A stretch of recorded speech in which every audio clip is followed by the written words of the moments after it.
শুভ সকাল আমার প্রিয় বন্ধুরা, কেমন আছো সবাই? আশা করি সবাই খুব ভালো আছো, সুস্থ আছো। আরও একটা নতুন ব্লগের সাথে তোমাদের সবাইকে জানাই ওয়েলকাম। এখন দেখো বিছানাটা তুলে নিচ্ছি, আর গরম যেহেতু চলে এসেছে সেই জন্য কিন্তু রাত্রে ঘুমাতে না অনেকটাই প্রবলেম হয়ে যায়। কারণ আমার শীতকালটা সব থেকে বেশি ফেভারিট, আর গরমকালটা সব থেকে বেশি কষ্টদায়ক। শীতকালে আমি সারা দিন রাত কাজ করতে পারি, কিন্তু গরমকালে আমি সেটা একদমই পারি না। যাই হোক, ঠান্ডা গরম শীত সবই তো থাকবে, তাই না? তো এইগুলো নিয়েই কিন্তু আমাদের চলতে হবে, সেই জন্য কষ্ট পেলেও চলবে না। কিন্তু ভোরে ভোরে উঠে কাজটা আমি যদি না করে নিই সংসারে, তাহলে কিন্তু আমি সারা দিনে প্রচুর হাঁপিয়ে যাব। কারণ আমি প্রচুর পরিমাণে গরমে কষ্ট পাই তার জন্য, আর প্রচুর ঘামি, সেই কারণে আরও বেশি কষ্ট হয়। তো এখন দেখো হাজব্যান্ডকেও কিন্তু ডেকে তুলে দিলাম। এখনও যদিও আমার ব্ল্যাঙ্কেটটা তোলা হয়নি, কারণ শরীরটা যেহেতু ভালো নেই, সেই জন্য কিন্তু মাঝে মধ্যে ফ্যান চালানোর পরে আবার ব্ল্যাঙ্কেটটা আমার লাগছেও। কিন্তু এইবার তুলে দিতে হবে, যেহেতু আমাদের এসি নেই, সেই কারণে কিন্তু ব্ল্যাঙ্কেট কাঁথা এগুলোর কোনো কিছুরই আর কিন্তু প্রয়োজন আমার পড়বে না। কারণ বিভৎস গরম আমাদের উপরের রুমে হোক আর নিচের রুমে হোক, প্রচণ্ড গরম। তো এই জায়গায় দেখো, কবে থেকে ভাবছি, 5টা বছর হয়ে গেছে যে ঘরটা হচ্ছে কালার করব। কিন্তু কোনো মতেই কিন্তু ঘরটাকে কালার করাই যাচ্ছে না, মানে কোনো কিছুতেই সম্ভব হয়ে উঠছে না। কিন্তু জানি না ভগবান এই দিনটা কবে দেবে, আর সেই দিন ঘরটাকে কালার করতে পারবো। ততদিনেই কোথায় কি হয়ে যাবে সত্যি কিছুই জানি না। যদিও এ নিয়ে আমার কোনো আফসোস নেই, যেটুকু আছে সেটুকু নিয়েই আমি খুশি, আর আমার কিছু লাগবে না। যাই হোক, মনের শান্তি হলে কিন্তু সব থেকে বড় শান্তি। মনের শান্তির ওপরে কিন্তু কিচ্ছু হয় না।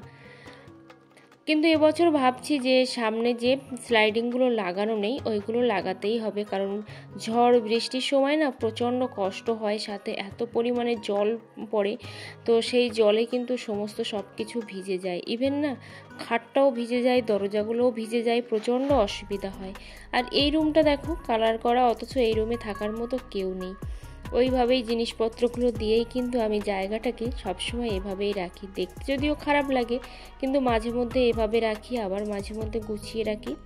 তো আজকে ভাবলাম যে না, প্রচুর ধুলো পড়ছে, তার থেকে বরং এইগুলো আমি গুছিয়েই রাখি।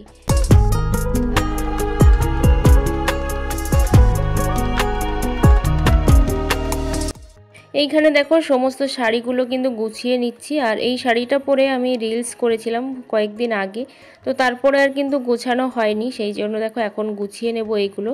আসলে ভোরে ভোরে উঠে কাজ করে নিলে কিন্তু কাজটা অনেকটা তাড়াতাড়ি করাও হয়ে যায়, আর সময়টা কিন্তু অনেকটাই পাওয়া যায়। সেই জন্য আমি সবসময় চেষ্টা করি একটু ভোরে উঠে উঠে কিন্তু কাজ করার। অনেক দিন হলো ব্লগ দিই না, ভালোও লাগে না দিতে। তো ভাবলাম যে না, একটু ব্লগ তোমাদের সঙ্গে শেয়ার করি, সেই জন্যই কিন্তু তোমাদের সঙ্গে ব্লগটা শেয়ার করার চেষ্টা করছি। ওই যে ইউটিউবের প্রতি একটা মায়া জন্মে গেছে, সেই মায়াটা কিন্তু ছাড়তেই পারি না। যতই ভাবি যে না ভিডিও করব না, ভিডিও দেব না, কিন্তু তারপরেও দেখি যে না, ভিডিওটা যেন মনে হয় না একটু দিই বা কিছু, এরকমই মনে হয়। যারা আমার ফেসবুক পেজটা বা আইডিটা ফলো করোনি, অবশ্যই আমার ফেসবুক পেজ বা আইডিটা ফলো করে দিও। আমার ফেসবুক আইডির নাম হচ্ছে অনুমিতা মণ্ডল, আর ফেসবুক পেজটা হচ্ছে সবুজ অনুমিতা 94, আর একটা হচ্ছে অনুমিতা, অনলি অনুমিতা। তো অবশ্যই তোমরা পেজটাকে ফলো করো, আইডিটাকে ফলো করো, আর পাশে থেকো। সেখানে আমি রেগুলার কি করি না করি সেটাই কিন্তু শেয়ার করি, মানে রিলসের মাধ্যমেই কিন্তু সেগুলো শেয়ার করে থাকি। তো এখন দেখো কাপড়টা কিন্তু গুছিয়ে নিলাম। এই কাপড়টা পরে জানি না বাইরে যাওয়া যাবে কিনা, কিন্তু রিলস করার সময় না বেশ ভালো লাগছিল ক্যামেরাতে। তো সেই জন্য ভাবলাম যে না, ওই জন্যই ঠিক আছে, তারপরে হয়তো আর যাওয়া যাবে না। তো এখানে দেখো আস্তে আস্তে করে কিন্তু জিনিসপত্রগুলো সব গুছিয়ে নিচ্ছি। এখানে কয়েকটা ফুলও বের করেছিলাম মাথার, যদিও এগুলো আর্টিফিশিয়ালি, তারপরেও কিন্তু বেশ ভালো লাগে মাঝে মধ্যে দিতে। বেশি ভালো লাগে শীতকালে, কিন্তু এখন তো আর শীতকাল নেই, এখন হচ্ছে বসন্তকাল। তো বসন্তকাল হলেও কিন্তু গরমটা প্রচুর পরিমাণে পড়ছে। এখানে দেখো আমার হাজব্যান্ডের হচ্ছে একটা প্যান্ট, এই প্যান্টটা অনেক দিন হয়েছে আমাকে বলেছিল যে বতম লাগিয়ে দিতে কেটে, কারণ প্যান্টের নিচের সাইডটা না অনেকটাই বড়, সেই জন্য কেটে বতম লাগানোর কথা। কিন্তু আজ করব কাল করব করে করে কিন্তু করাই হয়ে ওঠেনি। তো জানি না কবে করতে পারবো। যদিও কাজটা বেশিক্ষণের নয়, অন্তত 10 মিনিট বা 20 মিনিটের মধ্যেই কাজটা হয়ে যাবে, কিন্তু ওই যে একটা কাজে না বসলে কিন্তু আর কাজটা করতে ইচ্ছা করে না, সেই জন্যই কিন্তু করা হয়ে ওঠেনি। তো এখানে দেখো জিনিসগুলো সব গুছিয়ে নিলাম, এর মধ্যে আমি ঢুকিয়ে দিয়েছি, আর আমার একটাই শোকেস, তার মধ্যেই ঢুকিয়ে দিয়েছি।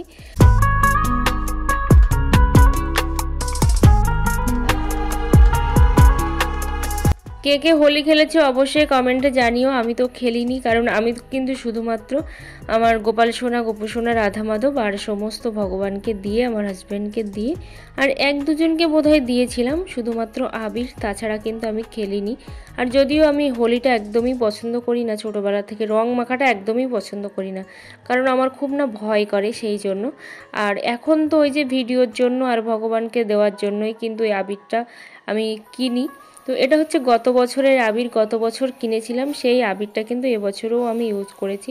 খুব ভালো একটা আবির কিনেছিলাম গত বছর, সেটাই কিন্তু এবছরও ইউজ করলাম, আবারও কিন্তু রেখে দিয়েছি, কারণ ওই যে কাউকে তো মাখায়নি, সেই জন্য আমার বেশি লাগেও নি। আর এই ব্লগটা যদিও অনেক দিন আগেরই কিন্তু ব্লগ শ্যুট করা ছিল, কিন্তু তারপর আর এডিট করে আর তোমাদের কাছে দেওয়া হয়নি, তো সেই জন্য ভাবলাম যে না, ব্লগটা আছে যখন বরং এডিট করে তোমাদের কাছে দিয়ে দিই। তো এখন সকালবেলা প্রায় 7টার কাছাকাছি বাজে, আমার কিন্তু স্নান করাও হয়ে গেছে। আর আজকে একটু ঠান্ডা ঠান্ডা পড়েছিল, আমার হাজব্যান্ড দেখলে উইন্ডশিটার পরে আছে। তো কখন যে ঠান্ডা পড়ছে, কখন যে গরম পড়ছে, কিছুই কিন্তু বলা যাচ্ছে না। আসলে ওয়েদারটা এতটাই খারাপ, তার জন্য কিন্তু মানুষের মনটাও যেমন খারাপ, শরীরটাও কিন্তু ততটাই খারাপ। তো সকাল সকাল স্নান করে নিলে, ঠাকুর পূজা দিয়ে নিলে কিন্তু অনেকটাই মনেও শান্তি পাওয়া যায়, আর সাথে কাজেও কিন্তু শান্তি পাওয়া যায়, ওই যে ধীরে ধীরে সব কিছু করা যায় সেই জন্য।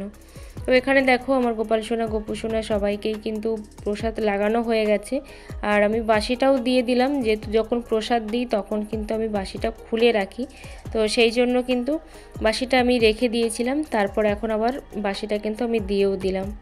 আমাদের গ্রামে দেখো কত ছোট একটা দোকান দেখেছো, এর মধ্যে যে সব কিছু পাওয়া যায় সেটা কিন্তু নয়, কিন্তু আমি নিতে এসেছি একটা ডিটারজেন্ট পাউডার, যেটা দিয়ে কিন্তু আমি জামা কাপড়গুলো পরিষ্কার করব, কারণ ফুরিয়ে গেছে, সেই জন্যই কিন্তু নিতে এসেছি। আর 10 টাকার করে 2টো প্যাকেট নিয়েছি। অনেক জিনিসপত্র কাচতে হবে, ওই যে আমি রেগুলার যেহেতু জিনিসপত্র কখনোই কাচি না, পেরেও উঠি না আমি জিনিসপত্র কাচতে, তো সেই জন্য কিন্তু আমি কাচিও না। আমি ওই সপ্তাহে সপ্তাহে কিন্তু জিনিসপত্র কাচি, একসঙ্গে সব কিছু আমি রেখে দিই, তারপরে কিন্তু সেটাই আমি কেচে নিই। এতে করে আমার অনেকটা সুবিধাও হয়, আর আমার কাজটাও কিন্তু অনেকটাই কমে যায়।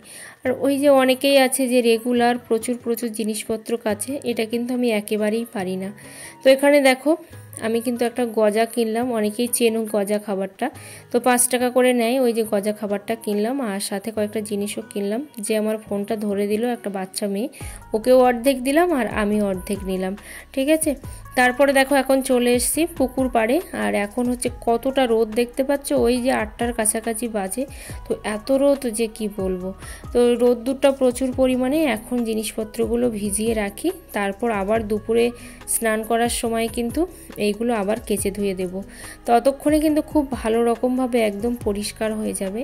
আর আমি বেশি সময় ধরেই কিন্তু এরকমভাবে ডুবিয়ে রাখি, তাহলে নিজেরও কাচতে অনেকটাই কষ্টটা কম হয়, আর আমার হাজব্যান্ডও খুব হেল্প করে দেয়, কেচে আমার হাজব্যান্ড দেয় আর আমি কিন্তু ধুয়ে দিই, মেলে দিই, এটাই কিন্তু করি, কারণ দুজন মিলে না করলে হয় না।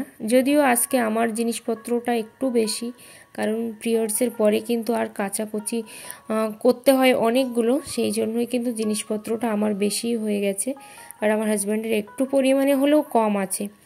যাই হোক, এইভাবেই কিন্তু করি, আর কি করা যাবে, কারণ আমি কাচাকুচো সত্যি পারি না বললেও চলে, তো সেইটুকু করতেই হয়। তো এখন দেখো রান্না বসাবো, তার জন্য এখন আমি কেটে নিচ্ছি তরকারি, আর মাছ আছে, আর এদিকে আমি ঝিঙেটা কিন্তু কাটছি, এটা দুপুরের জন্যই রান্না হবে, আর সকালের খাওয়া দাওয়া যদিও হয়ে গেছে। তো এখন রান্না করছি শুধুমাত্র এই একটাই তরকারি রান্না করব, আর কি কি রান্না করেছিলাম সত্যি কথা ভুলে গেছি, যেহেতু এটা ব্লগটা অনেক দিন আগের ব্লগ, তো সেই জন্য কিন্তু আমি ভুলেও গেছি যে আমি কি রান্না করেছিলাম, ঠিক আছে। তো ঝিঙে আছে, সেই জন্যই কিন্তু আমি বললাম যে মাছ রান্না করব। এই যে দেখো ফ্রিজ থেকে মাছটাও কিন্তু এদিকে বের করে নিয়েছি আমি, আর তোমরা যারা আমাকে এতটা ভালোবাসা দিচ্ছ তোমাদেরকে অনেক অনেক ভালোবাসা রইলো। কিন্তু তার সাথে সাথে একটা জিনিস আমি খেয়াল করলাম যে আমার সাবস্ক্রাইবারটা প্রচুর পরিমাণে কেটে গেছে, মানে 13টা সাবস্ক্রাইবার আমার অলরেডি কেটে গেছে, মাইনাস দেখাচ্ছে। তো খুব ভালো লাগলো যে সাবস্ক্রাইবার আমার কেটে গেছে, কারণ সত্যি কথা দুনিয়াটা বড্ড স্বার্থের দুনিয়া। এই দুনিয়ায় স্বার্থ ছাড়া কিন্তু একটা পাও কেউ ফেলে না। তো সেই জন্য খুব ভালোও লাগে যে 1 থেকে 2 দিন ভিডিও দেখতে না পারলেই কিন্তু সে আনসাবস্ক্রাইব করে চলে যায়। কিন্তু একটা জিনিস সে জানে না যে এই আনসাবস্ক্রাইব করাটা কতটা খারাপ জিনিস, তার প্রভাবটা কিন্তু তার চ্যানেলের উপরেই পড়ে। যদি কাউকে ভালোবাসা না দিতে পারো ঠিক আছে, ভালোবেসো না, কিন্তু সাবস্ক্রাইব করে আনসাবস্ক্রাইব করলে কিন্তু নিজেরই ক্ষতি হয়, সেটা ফেসবুক হোক, ইউটিউব হোক, যে কোনো জায়গাতেই হোক। তাই কি দরকার কাউকে সাবস্ক্রাইব করার, যদি তোমরা তার পাশে না থাকতে পারো। আর পাশে না থাকতে পারো তাতে কী হয়েছে, আনসাবস্ক্রাইব করার তো কোনো প্রয়োজন পড়ে না। তো এখানে দেখো আমি মাছগুলো ভেজে নেব, আর সব মাছটাই আমি ভেজে নেব।